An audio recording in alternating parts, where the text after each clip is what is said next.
Siamo in provincia di Roma, un comune che si chiama Fiano Romano, perciò è proprio nel versante nord di Roma, ed è una zona di espansione di un piccolo comune.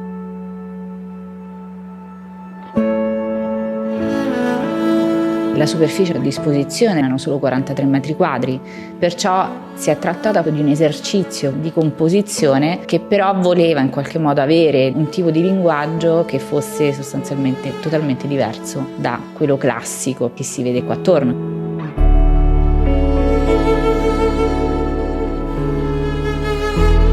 La scelta di lavorare su un parallelepipedo con una larghezza così stretta ha poi determinato anche il lavoro su due fronti diversi, che tende a essere estremamente chiuso da un lato, in questo caso appunto il rivestimento scelto è totalmente di travertino, ma dal lato appunto carrabile è un volume quasi totalmente pieno, addirittura anche la porta è stata rivestita in travertino, e un'unica finestra che guarda verso est, che è una finestra fissa, perciò c'è proprio una volontà di creare una sorta di barriera estremamente impenetrabile.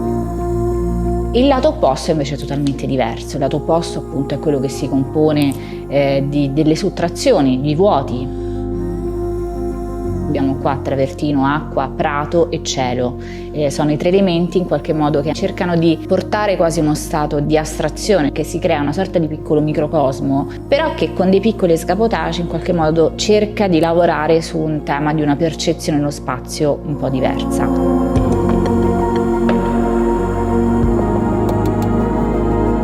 Il fatto che la loggia sia rientrata, sia diciamo a livello materico, a livello di consistenza proprio, totalmente diversa appunto da quello che è il blocco di travertino, perciò un infisso bianco, pulito, grandi vetrate, antiscorrevoli, inquadra quello che è una sorta di elemento sottratto al volume, che è il camino, che ha esattamente la stessa dimensione, perciò stessa altezza e stessa larghezza, proiettata però più in là, perciò in questo caso la percezione di quello che è una dimensione estremamente ridotta di 5 metri aumenta perché si aggiungono i 2,5 metri della loggia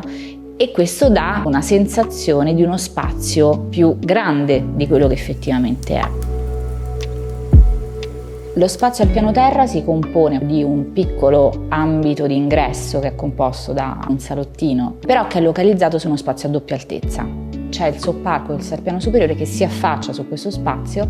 e ha la caratteristica di avere una sorta di compressione della volumetria verso un angolo, che è quello che corrisponde appunto al tetto a falde, diciamo, ribaltato. Questo tetto a falda ribaltata si va ad abbassare su un vertice dietro il quale c'è lo spazio tecnico che permette lo smaltimento delle acque meteoriche del tetto, perciò si è sfruttata questa cosa così da riuscire in qualche modo a integrare senza avere canaline di scolo esterne. Varcando la soglia d'ingresso si vede sulla destra un'uscita sul giardino, in questo caso si può subito intravedere questa piscina angolare che a seconda del periodo c'è sempre comunque un riflesso di quella che è l'elemento acqua anche sul soffitto. E questo cerca un pochettino sempre di lavorare su questa volontà di portare altrove la persona che sta qua dentro, perciò percepisci che sei in uno spazio perché è uno spazio mutevole che cambia a seconda di quello che succede fuori.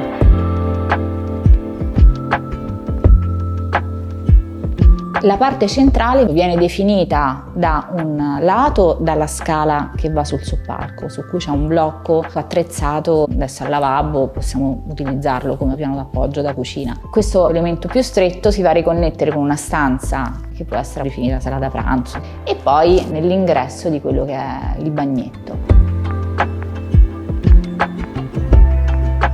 Al piano superiore invece abbiamo un unico soppalco, da cui però c'è una singola porta che permette di accedere a un terrazzo esterno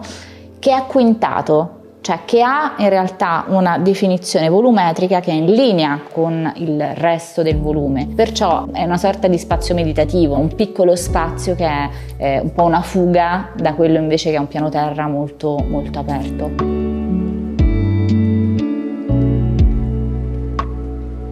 Perciò c'è sempre un gioco di volontà di lavorare con il contesto che non sia appunto di mimesi di linguaggio, ma una volontà invece di lavorare con un contesto che è quello della luce di Roma.